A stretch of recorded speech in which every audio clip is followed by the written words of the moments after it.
Is this the one? Let's go.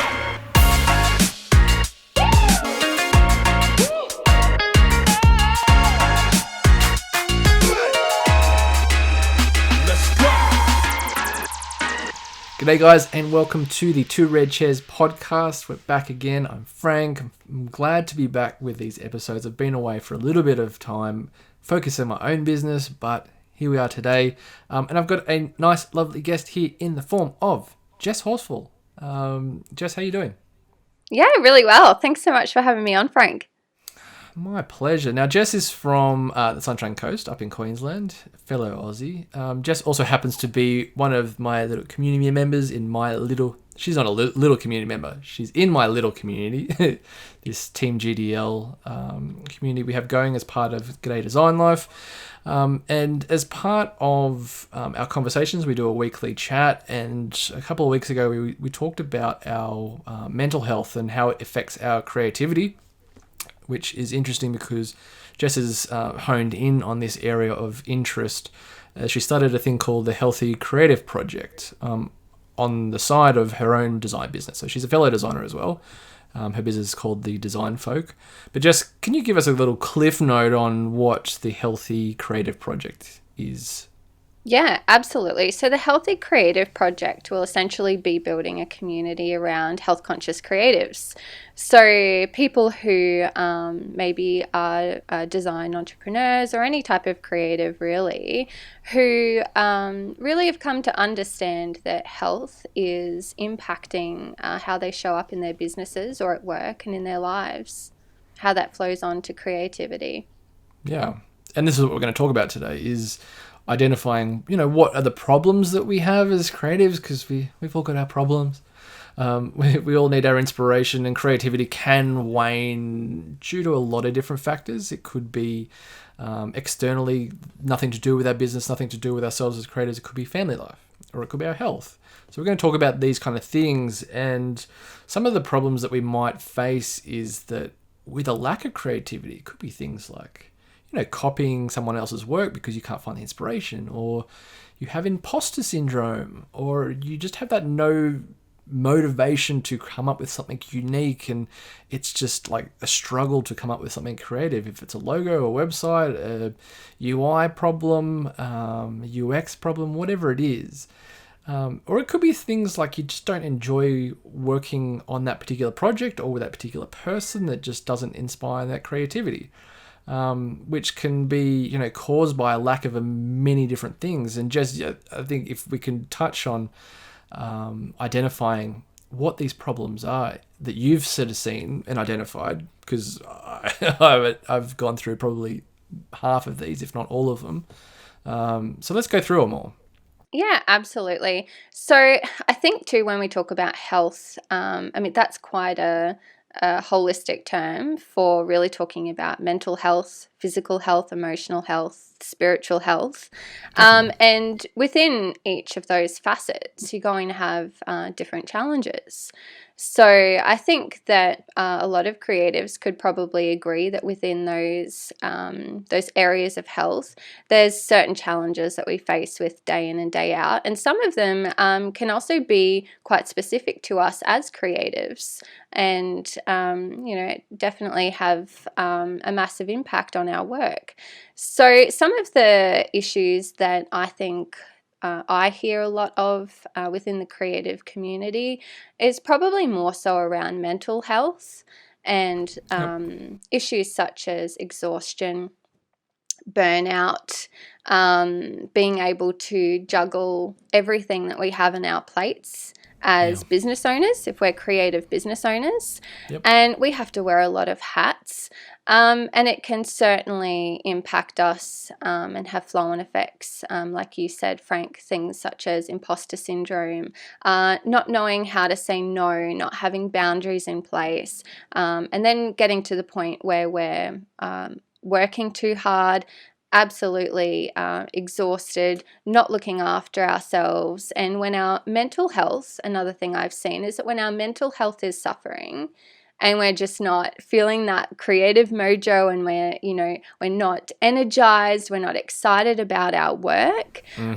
we become quite lethargic. Yeah. And then that flows through to other areas such as physical health and our relationships as well. So we can certainly talk about the challenges within the different areas of health, but I do think that they flow on through to the general health aspects too.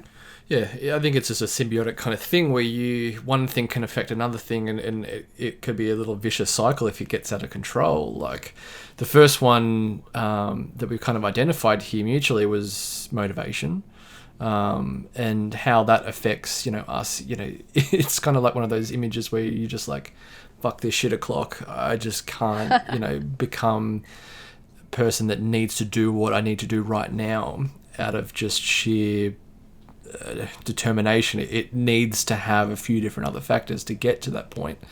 Otherwise you feel like you're just shoveling crap up a hill, and Absolutely.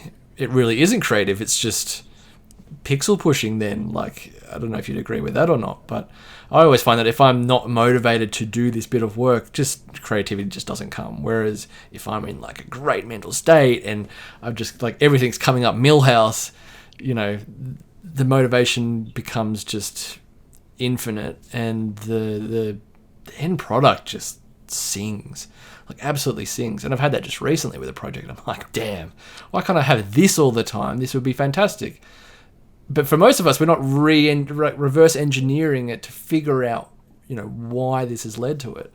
And I know why exactly after having looked at it now. But I think if you flow that into working, like you've also sort of said, working with deadlines and restrictions and constraints, that probably would wane on motivation. Or, working with someone that, like I mentioned before, that you actually like the project. That's a big motivating factor for me. If I don't really believe in that person's project or whatever, and it's just there for the money, then really that creativity just sucks. Absolutely.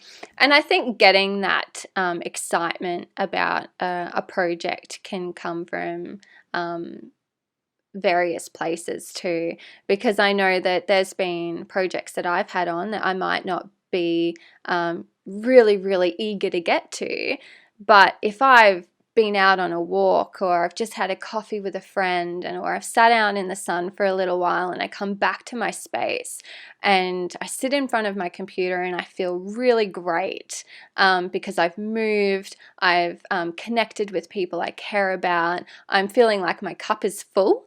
And I come back to my desk, even if that project isn't very exciting for me, I've got fresh ideas and new outlooks on what I'm doing, and I can tackle it in a completely different frame of mind than if I hadn't have been looking after myself earlier on, if I've been up late pushing myself on a variety of things and just generally feeling like I need to give up and go have a nap. And you sit down in front of your computer and you just don't have that creative spark. And it's hard to tune into the ideas and let them flow through you into your work.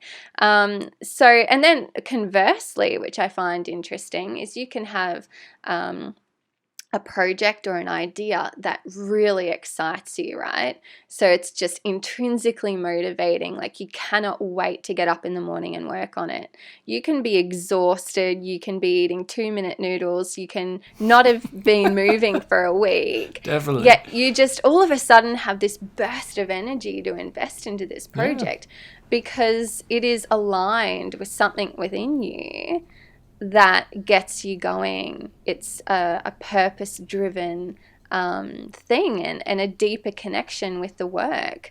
So I think, in an ideal world, we'd have it all, right? We'd be doing all the right things. We'd be working on projects that are only lighting us up and we're excited about. But realistically, there's always going to be some sort of a sacrifice made in some area. Or, it's not the reality. No, it's not the reality day in and day out. So I think the key is to do what we can, right? Yeah. And be making improvements, small improvements where we can, so that we're able to show up as the best, healthiest, creative versions of ourselves in our jobs and our lives. And this is what was interesting with the chat that we had in our community call, was just the signs that we knew that things weren't going right. Like if it was creativity or things like if it was stress, if it was, physically you could feel just totally drained, burnt out, forever tired. Even a couple of us related on the fact of having mouth ulcers, which was a sign for us that stress was at not an all-time high, but at a high point where it was kind of a sign to say, all right, you're either doing too much right now or you're in an environment that isn't conducive to what it is you need to be doing, which is being creative. And when that person said it in our group, Haley, I was just like, holy moly. I totally read that has to be it, because it makes total sense.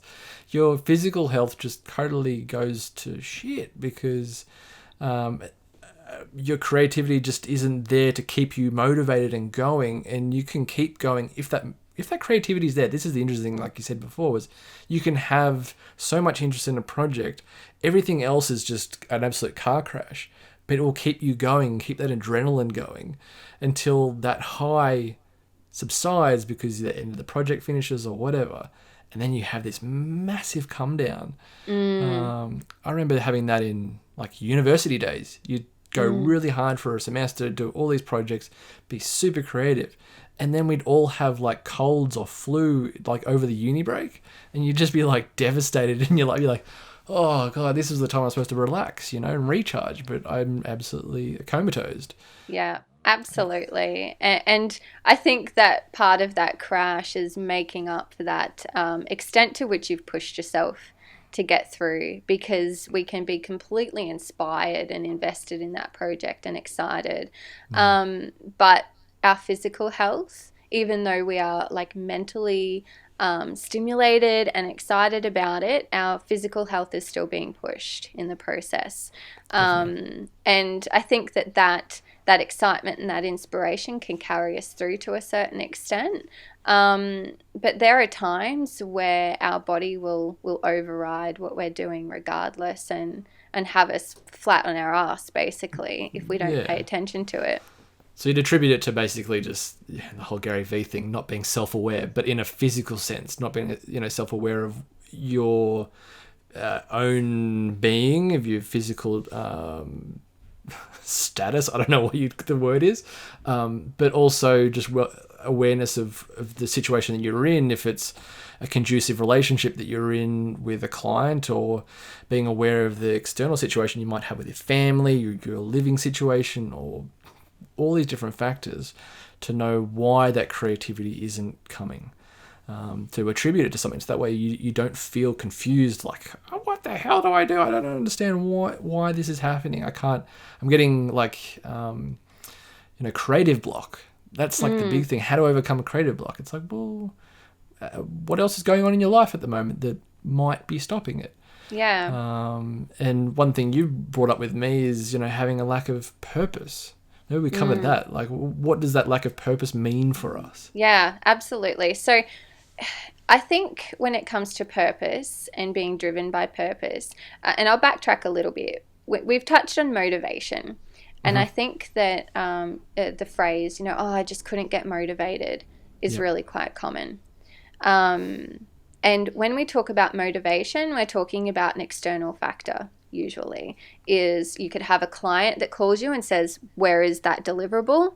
And all of a sudden you've got motivation. You've got this external driving force that is pushing you in the direction. Or you might have a carrot dangling there as motivation, the paycheck at the end of the project, right? You've got these different types of motivators that are external to us. So I differentiate motivation from inspiration, and I'm going to put inspiration in with purpose, because I feel like purpose is an internal thing. And when you wake up at 2 a.m. because you've just had that brilliant idea and you just can't get back to sleep, and you're milling over it and you're thinking, oh, I've got to write this down, this is fantastic, and then you just have this surge of of energy to put into this project or this idea, it's usually, as I mentioned and touched on before, in alignment with something deeper within us. And I feel like if we are missing that internal purpose and that energy for things that are in alignment with us and our values, then we can start feeling really unmotivated. Yeah. And we start looking for those external factors and drivers to keep us going. Because if we're excited about the work we're doing or we're excited about the project we're working on, that energy somehow just comes to us to get us through. So I think without that purpose there, you're definitely going to be dragging your feet to sit down in front of the computer in the morning, right?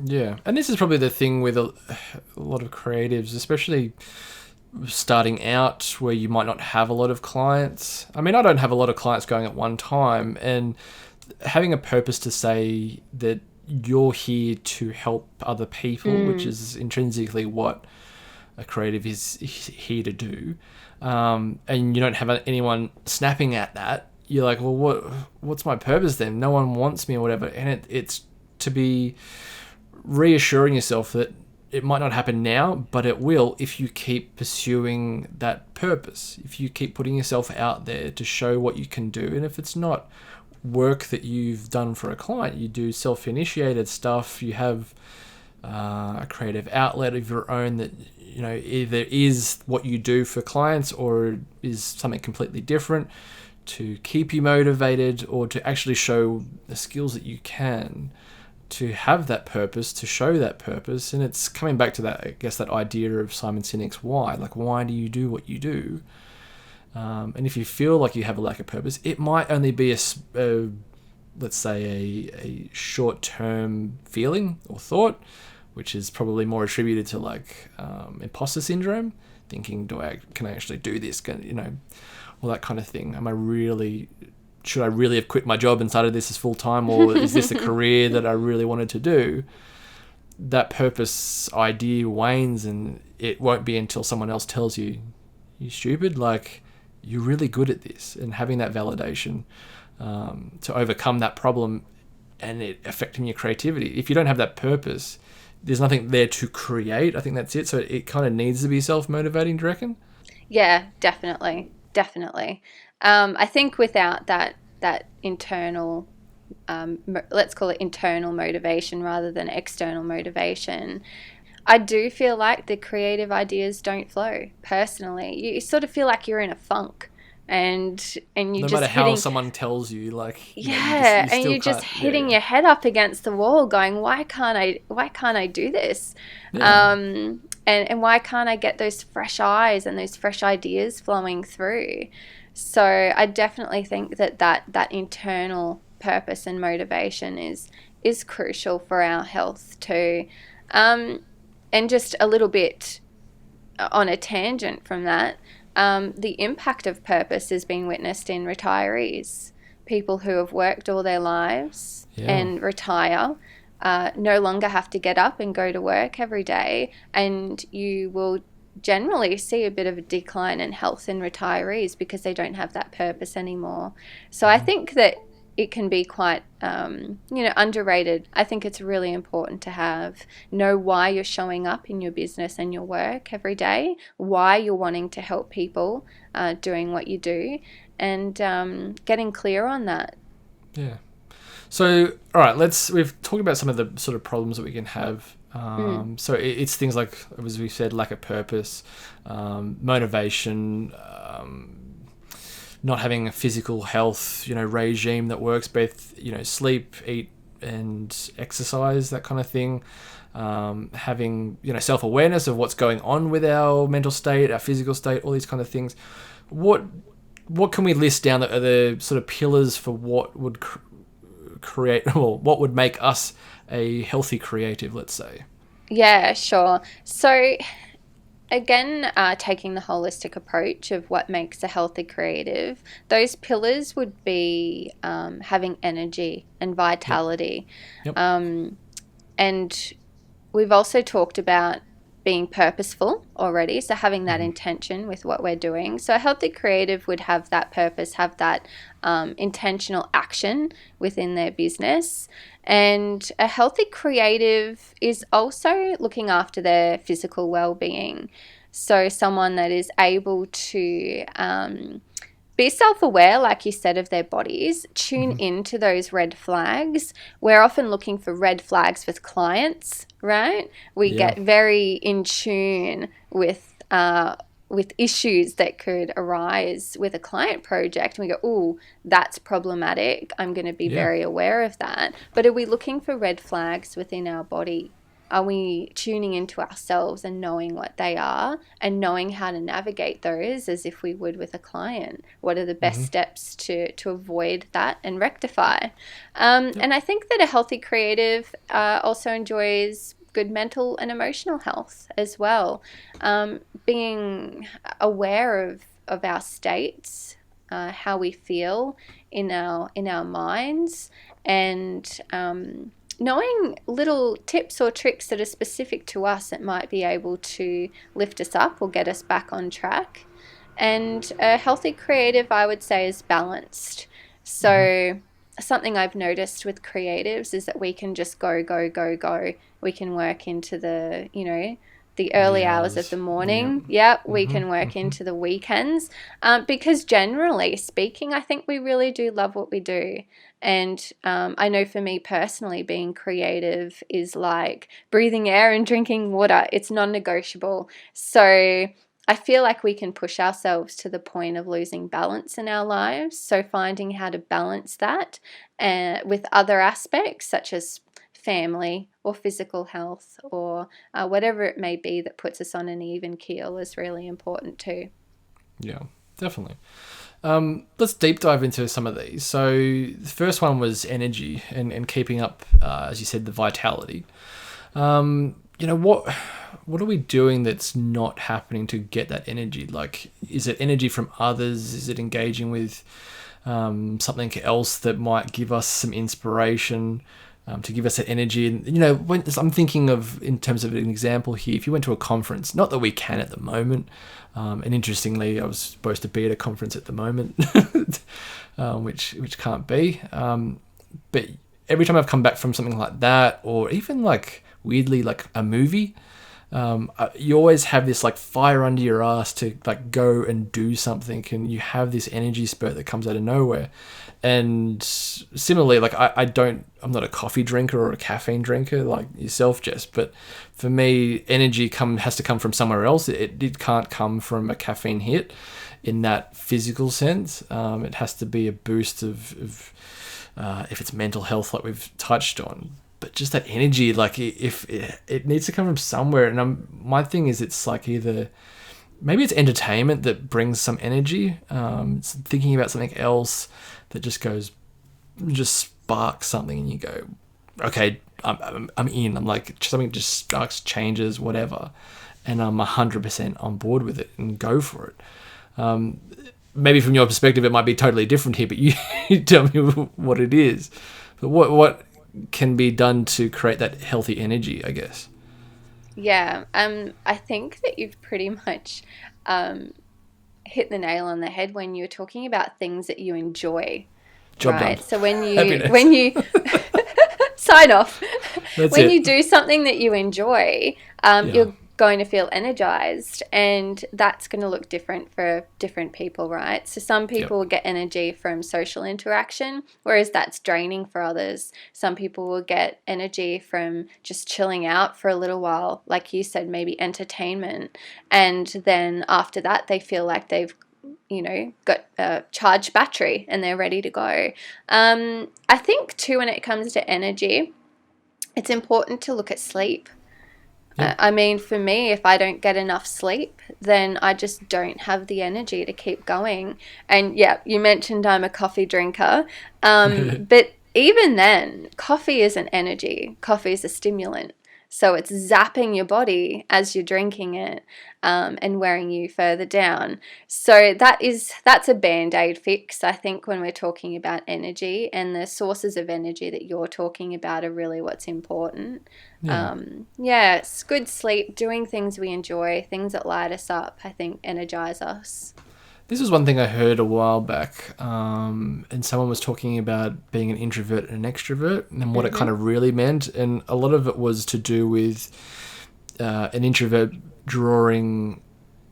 being able to draw either inspiration or energy or something from themselves rather than someone else, whereas an extrovert was someone that would draw that inspiration from an external source. I thought that was an interesting way of looking at it. I'm hoping I got that right. If it's not that, it's the opposite. But You're right. yeah, cool, fantastic. But I found that quite interesting that I'm not so crash hot with an environment where I'm not that comfortable with. Like I find if I'm with my good mates, I'm the class clown. Whereas when I'm with my family, I'm fairly reserved. So I don't draw a whole lot of energy out of them. I find it a little bit soul sucking, and I don't want to be downtrodden my family or anything like that. It's just the kind of personality type that I am, that I draw my energy from specific types of people. And that's why I think I thrive in the design space with the community that, I've sort of discovered in people like yourself, where I'm just that little bit like extra 10% of energy comes out, and it's just like this bravado or whatever.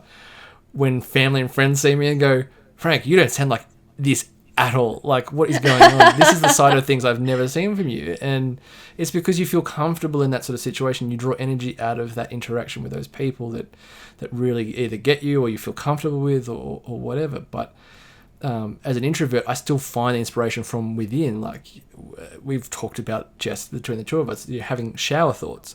Inspiration comes from these shower thoughts, and you draw energy. You're like, yes, that's the best idea I've ever heard before. Good on you, Frank. Like, it's crazy. Definitely. So in terms of the energy from your perspective, maybe to shed some light on that, how is it that you're drawing that energy into your day-to-day creativity that makes it just something that you could come back to and realize, look, okay, I need to be doing this. I'm not doing this at the moment. A lot of my creative energy, I feel like it's coming from, and this is specific to me, but it comes from being outside and away from the computer.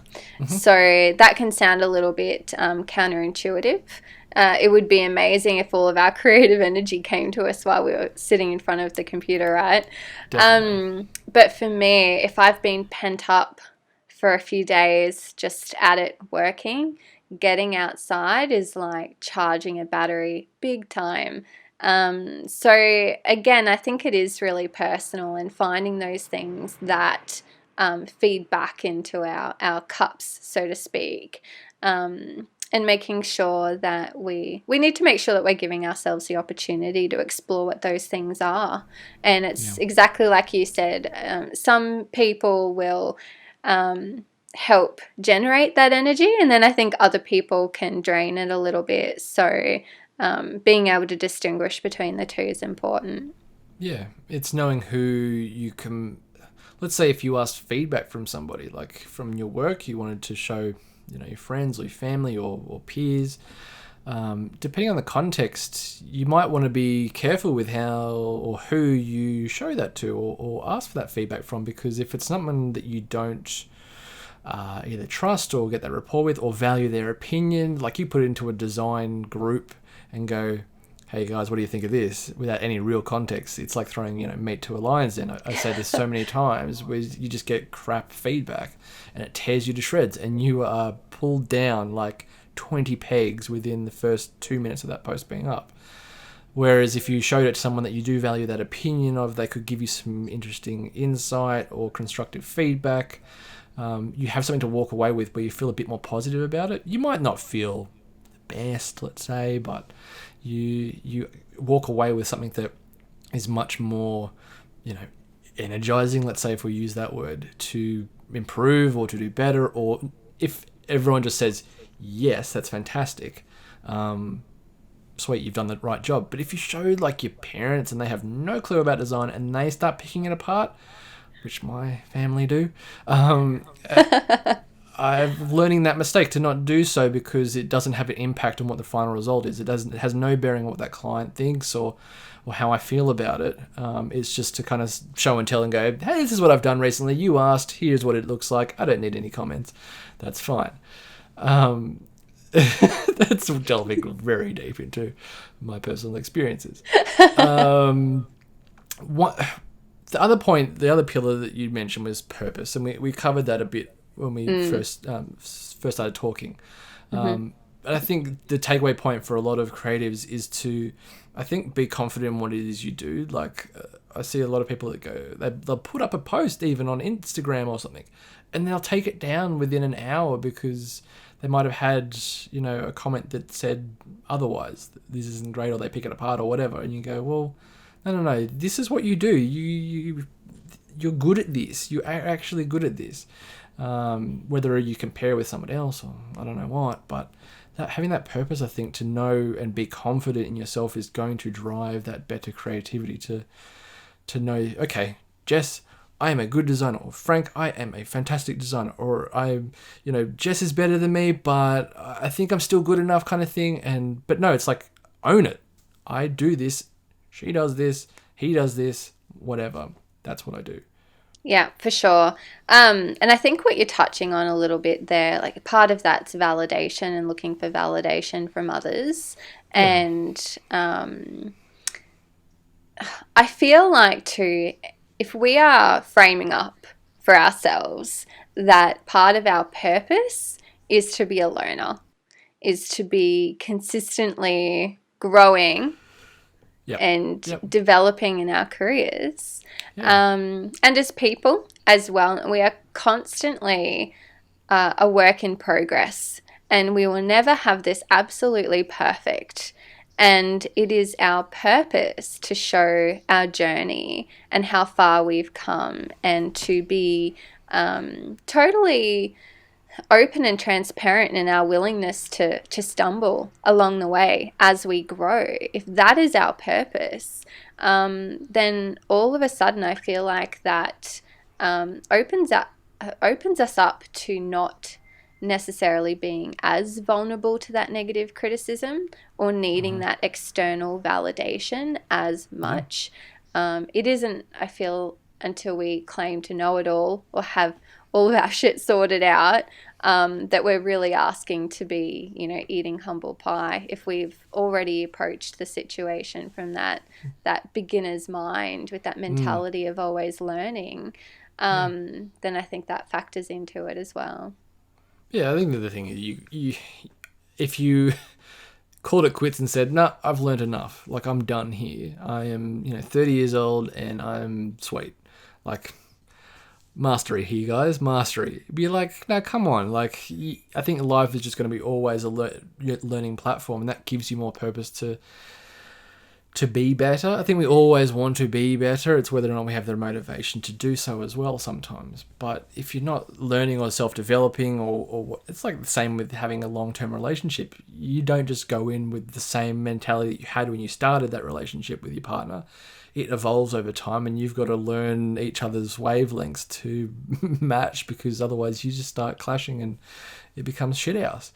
But in terms of, say, to put it back into context of design, learning, if it's a book, if it's a course, if it's learning from others in a community, that's what I find where I get the most stimulus from in terms of creativity. Like, I'll read a book, like literally get into a page and just wander.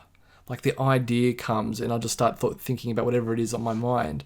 Or it's a podcast as well. I do this a lot. I'll just be listening and then just drift and start thinking about, what if I did this, what if I did that, learning different things, or if I applied this in this particular way.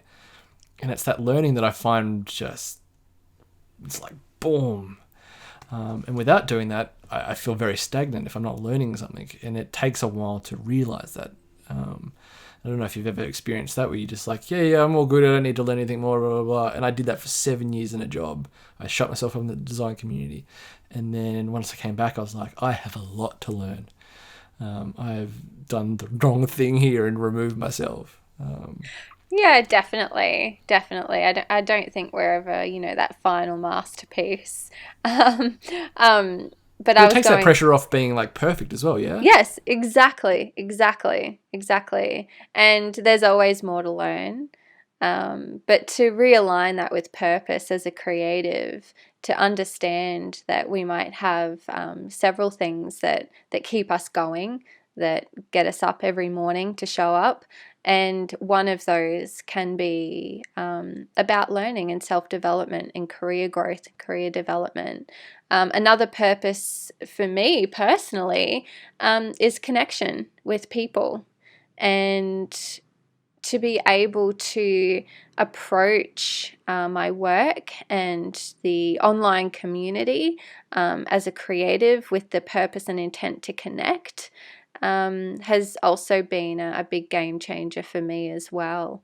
So knowing like what's our intention when we're going into something. Is it to connect with people, build community, have the discussion around certain topics?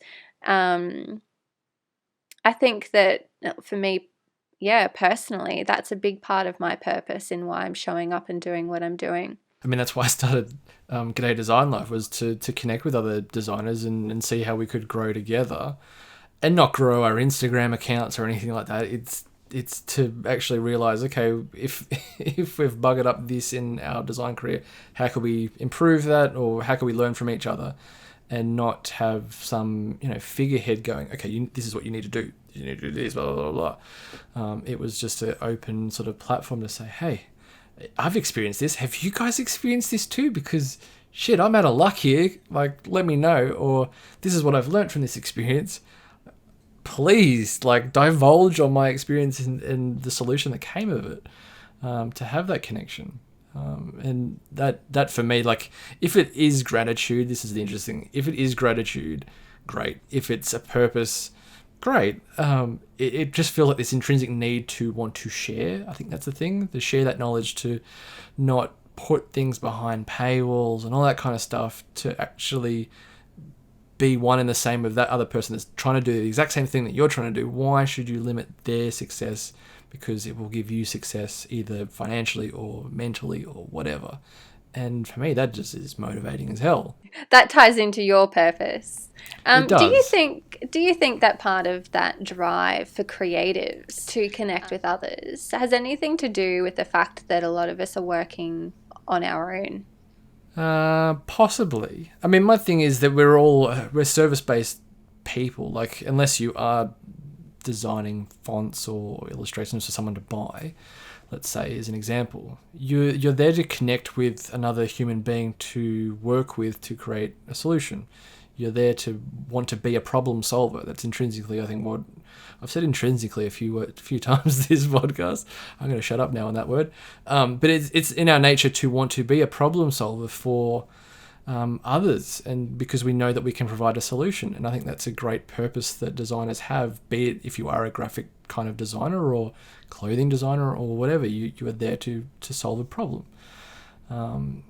That's where I sort of see it in terms of that purpose for a designer, but others might see it maybe a different way, where it's there to provide for their family.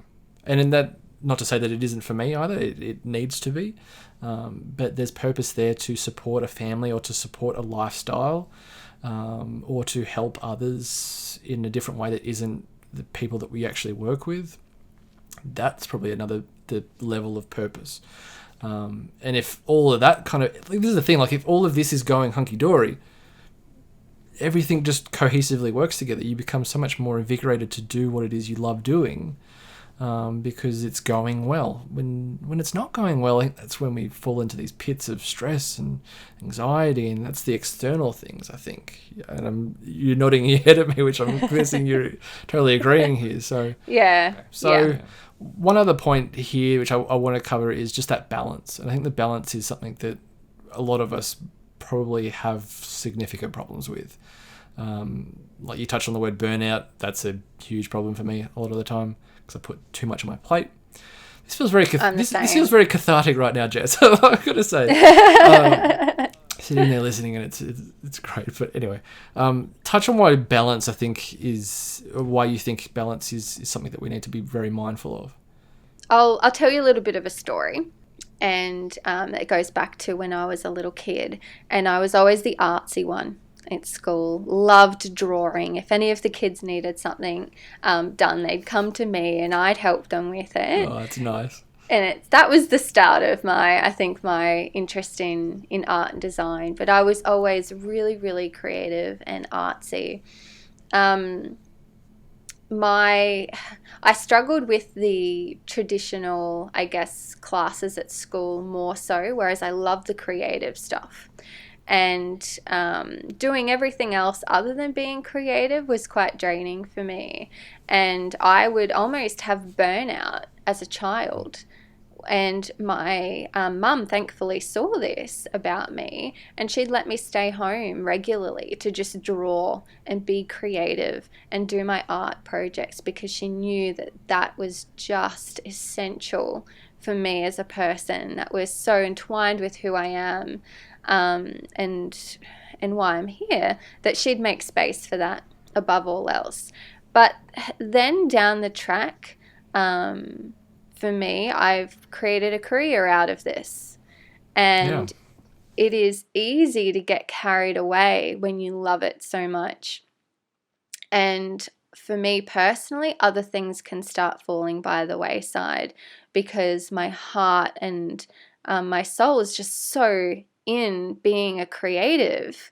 Other things fall by the wayside. So for me, balance is about acknowledging the passion we have as creatives and the drive we have as entrepreneurs, and the big plans that we have in our minds about what we want to do going forward, but making space for those other things that are still so nurturing for us. Yeah, definitely. So when we talk about balance, for me, it's balancing that drive and that go in my business with slowing down and spending time with family, playing some games, going for a walk on the beach, and really finding, the yin to the yang, and making sure that that still plays an important role in our lives.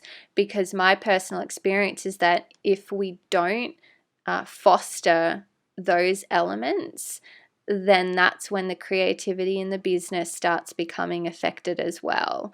So I find that balance is crucial so that we can be, like I've mentioned, showing up in our business and our lives as our best, healthiest selves. Can I just say, great mum. Fostering that is amazing. That's so nice to hear. Oh, she was amazing. I didn't want to interject because you kept going, but I was like, oh, what a mum. Yeah, 100%. My sort of thing with with balance is related to business. Like when I started G'day Frank, like it just became everything I was thinking about. Like we just had a little boy. He was only maybe 6 months old by that stage, maybe a little bit older, and the focus was on him definitely, and before that it was just on my family and getting married and all that kind of stuff. Then the business came along, and it was just like the big shiny light that you just couldn't stop looking at.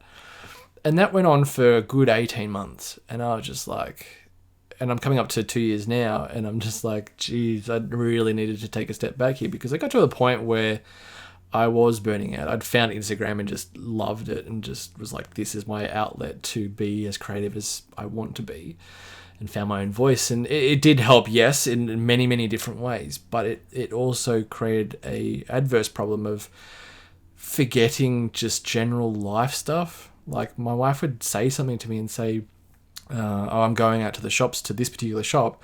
And then I'd text her saying, where did you go again? And she'd be like, are you serious? Like, it was only 10 minutes ago. And you're asking me I went to Bunnings? Like, my God, where is your head at, kind of thing. And so I'd have to start writing down a heap of different things just to remember it, because I had too much going on and not enough balance between two worlds of business and family life, really, or friends or whatever. Yeah. So a lot was getting sacrificed, and getting a lot less sleep, and mainly from having a toddler that likes to wake up at 5:30.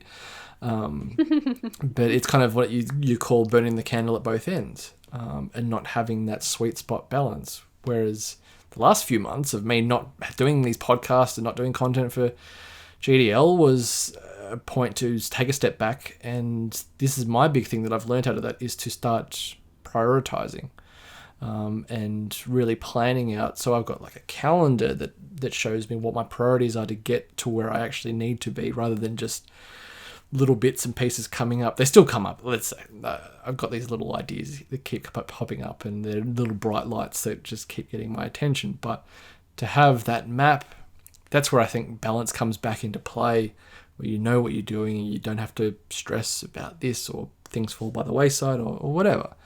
And again, you're nodding at me, which is good. So that sounds like a crazy absolutely. person. No, I'm relating to almost everything you say. Yeah, that's good. I'm not the only person. And I'm hoping if you're listening to this as well, you're nodding your head as well, if you've come this long into the podcast going, yes, I fully agree with that. Yeah. Well, look, I particularly agree with all of the ideas that are constantly going around in the head and the shining lights, and becoming aware of that as well. So for me, like you've shared a few anecdotes of you and your family, when you're sitting across from the dinner table from your partner and they're telling you about their day, and you're looking them dead in the eye but not hearing a word they say, because you're thinking about that email that you need to send tomorrow morning and how you're going to word it diplomatically.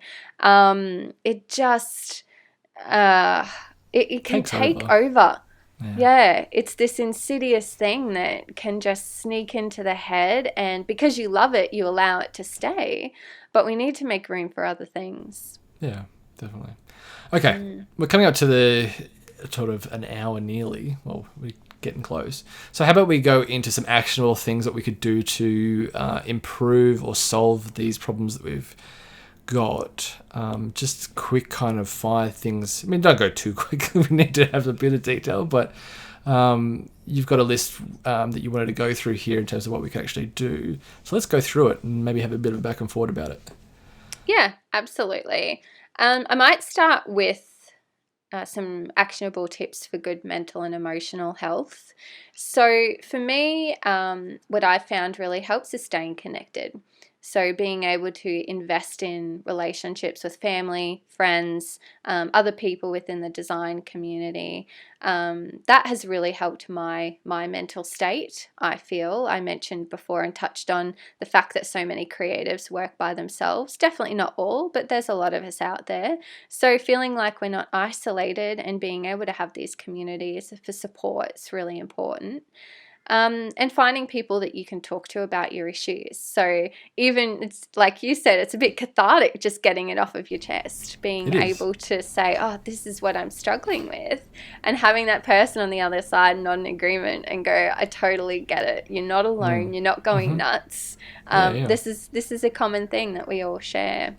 Or can challenge, let's say, your assumptions. Definitely. I've had that several times with a few people where I've gone, oh, I don't think I could do that. And they're like, are you an idiot? Like, why? Why do you think that? And you're like, oh, well, but this. So, no. Totally. We're our own worst critics. And sometimes just having someone mirror back what we are actually capable of, puts a bit of a spring in our step. Yeah, and we probably take our own skills for granted. I know I do. Like, looking to create some courses, and I'm thinking, really, are people going to like really find some value? Because I just take it for granted. I just do these things and innately think that everyone can do it as well, or you should be able to do it as well. But many people can't do this stuff, and that's why I like the whole idea of sharing. So definitely, 100%. For sure. So stay connected, be able to talk about your issues. And also for mental health, physical health. Yeah. I think rolls into that as well. Again, I've mentioned for me, getting outside, moving, looking after my body has a flow on effect to my mental health as well. So, not overlooking that, it can sometimes be treated as a separate thing or a separate aspect of health, but they are definitely affecting each other for sure. And I've also touched on sleep. So, getting enough sleep. We can be exercising, we can have a fantastic support network, we can be eating really well. But if you're not getting enough sleep and you're starting your day already feeling like you're behind and lethargic and exhausted and burnt out, how creative are you going to be throughout the day?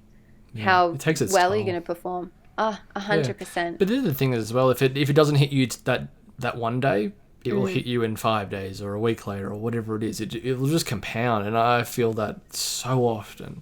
It's kind of not yes. funny. And if I don't get to bed at like 10 o'clock, if my son wakes up at 5:30, that's the amount of sleep I realistically need to be firing it all, guns blazing. Yeah. I Yeah. suck. Whereas otherwise, I'm having like 5 hours sleep and just like pushing my way through it, and it's like, oh god, Yep, I'm yeah. exactly the same. I'm a 7.5 hour to 9 hour girl, and if I get anything less than that, I'm basically useless for the day. So prioritizing sleep as well, 9 hours for would be sure. such a holiday in my Oh, situation. It would be you so should lovely. try it. You feel like you wake up feeling like a completely different person. It's amazing. Oh, I'm in a health retreat. I'd have to do that in this house. But thing is as well, physical health. Like I go through these spats of doing physical exertion. I'm like the person that goes, yeah, January 1st, I'm gonna I'm gonna go to the gym and stuff. It just never works, and I haven't found anything that I've consistently kept up with. Yeah. I got to a stage of doing running a lot, but then that sort of died in the pants. Similar with swimming, that kind of died in the pants. But interestingly, I was doing this challenge with the community, the GDL community, and sort of challenge other people to do it with me, was to get out, even if it's just 10 minutes of walking before the start of a day. And I do that fairly regularly now. Not every day at the moment, but fairly regularly. And that can start off your day quite well. And I was looking into research about that can give you that sort of clear mind to understand what it is you wanted to do. So the idea was to write down a list before you walked out the door of what you needed to do that day to accomplish. Or if you don't accomplish it, it's okay, but you've got something there to look at and refer to throughout the day to know if you're smashing it out or not. But then go for that walk, clear that head, clear that mind space, get your head into the right frame of mind to what you need to do that day. And I was like, this totally makes sense. I am on board with this. And again, I need to do more of this. This is my Yeah. problem, ever-evolving problem. But Yep. Little yeah. tip, I don't know if it works for you, but it works for me. When I come back from my walk, I keep my running shoes on and I just feel like Ah, super productive all day.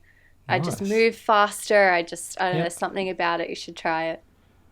I think maybe it's like a reminder or something. Just something that just annoys the absolute shit out of me. And it's like, Frank, get out, get out, get out, get out, get out, go do something, go do something, go do something. And my computer just won't turn on until I've done that. Like that would be the ultimate thing. There's an app there for sure. There's an app Oh, there.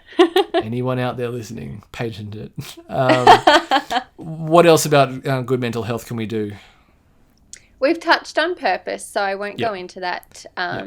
too much more. And we've also spoken about balance, which in my mind includes rest, taking time off, allowing yourself to have that downtime, regardless of what you're doing, getting away from work, getting away from the computer, switching off and doing something you enjoy. Um, and something that we haven't really spoken about, which I feel is important as well for mental health, is being okay with working at your own pace. So, the push for productivity and hustle, maybe not right at this moment as we're speaking, but definitely like pre COVID, was intense. And now I think that we've got an opportunity to kind of reset our pace a little bit. And regardless, making it okay to work at a pace that suits you so that you don't feel like that rat on the wheel, so that you're not skipping meals, losing sleep. not getting weekends in, not sitting down and having a nice slow evening with the family, making it okay to work slower, without feeling guilty about not being productive.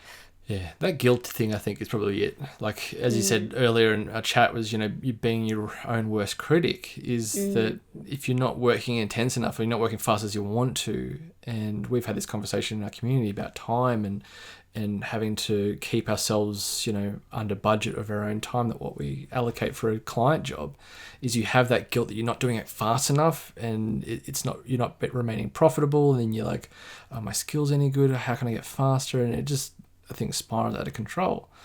For my own experience in doing this was Instagram content. Like it was like a post a night, and I didn't do this any like pre-planning. It was just like that night I came up with the idea and I posted it because it sounded interesting at the time, and I think that was something that I was going through that I wanted to share, and that just became habitual, which was great. But it also sacrificed a lot of other time that could have been spent, recharging. definitely. And Definitely. so now it's become, instead of 5 days or 6 days a week, it's three, Yeah. or two, let's say, and the other one days isn't that intense. So it's prioritizing that to make it at a level where I'm comfortable with, not what other people are expecting of me. Like Exactly. the Instagram grower community goes, no, you have to post like every day. You have to get all the attention possible, and you have to engage with all these people and spend an hour doing this every day. Otherwise, you Yes. are not going to grow. Bullshit. And if you don't do it for 90 days straight, you're not smashing it out and doing this, doing that, doing this, doing that, then you're essentially going to be a massive social media failure, and Yeah. nothing's going to happen for you. And the Yeah. thing is, at the end of the day, is that intensity worth the sacrifice that you're making for it?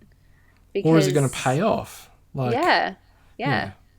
I It's one of think those things that I see a lot of people do this, and it's like, yeah, that's all good. That worked for you. It doesn't work for everybody. It's nice to show your framework and everything, but I think a lot of us will take that just at face value, not with a pinch of salt or a grain of salt, or however the analogy is.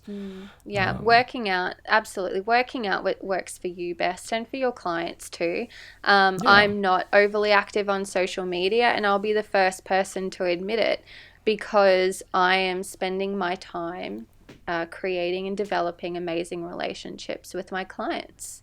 Which is much And more valuable, I think, longer that time. that pays off tenfold, compared to anything I could do on social media. Having Yeah. those amazing relationships is where I've chosen to invest my time and my energy. But again, making that okay is really important, and then not just from a productivity standpoint too, but I think also from a career standpoint. Because in the Yeah. age of comparison, going, look, I've been in the game for 1 year or 5 years or 10 years, and making wherever you are at totally fine. When it's so easy to compare how someone else that graduated the same year as you or whatever is going to. I think that's the thing, like the comparison is the thief of joy kind of thing, where you start comparing with other people that are maybe at your level, or maybe they're above you, and you want to get to that point, and that's what motivates you. Great. But if you don't get there and you think, oh, well, I'm a total failure here, be okay with the pace that you're at, or looking at the years Yeah. ahead of you thinking, oh, am I going to achieve these goals in the next 5 years? It's like, no, stuff it. If it gets to 10, what does it matter? Like, you got there.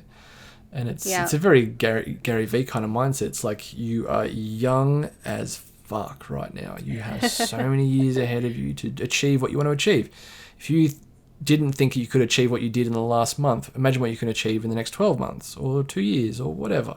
You'll be very surprised. And I've been of my own accomplishment. It's a weird way of phrasing it, but what I've done in the last 12 months, I don't think I would have been able to do 2 years ago. Or wouldn't have thought, if I looked ahead, that I could have done what I have done, a few years ahead.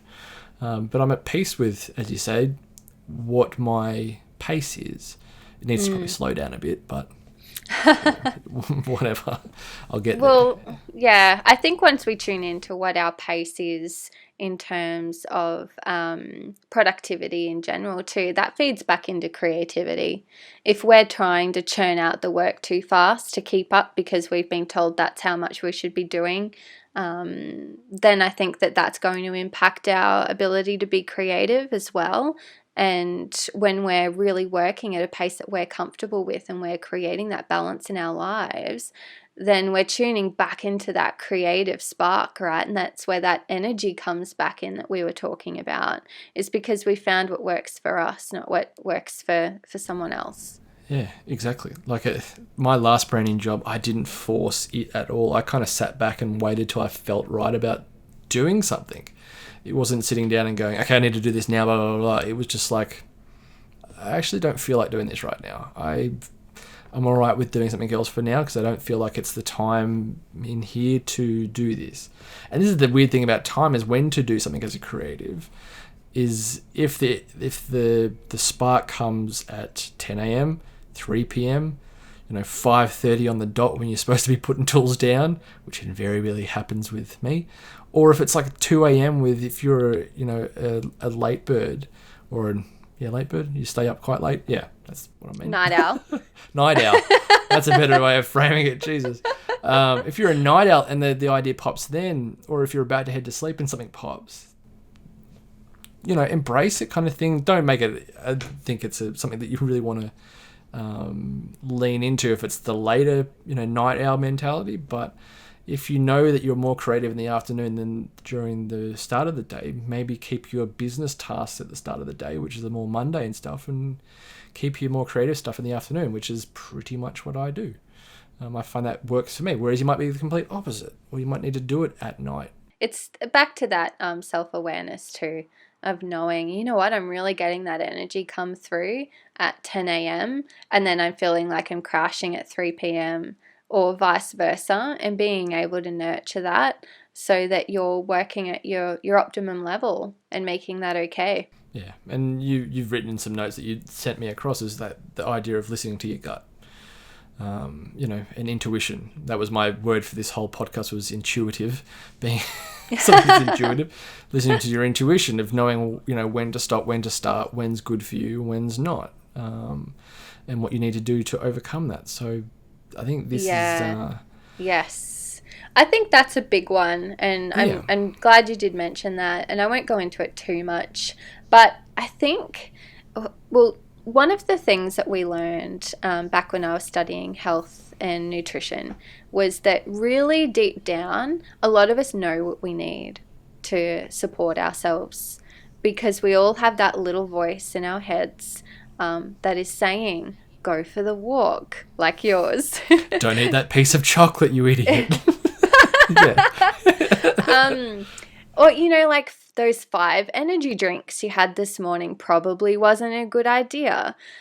We do know to a certain extent what our bodies and our minds are asking for. We know that we need a break. We need the weekend off. We need a holiday. We need some more sleep.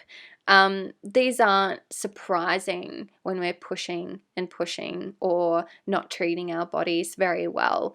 So to actually be able to pause and tune into our intuition and listen to that little voice inside that's telling us exactly what we need, when we need it.